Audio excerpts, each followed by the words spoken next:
Magpakain tayo ng pato ngayon. Tara, samahan niyo ako.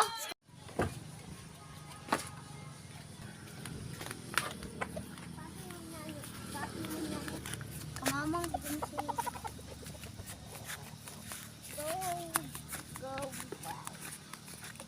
Dak, dak, dak, dak, dak, dak. Tawagin ko na yung mga pato namin.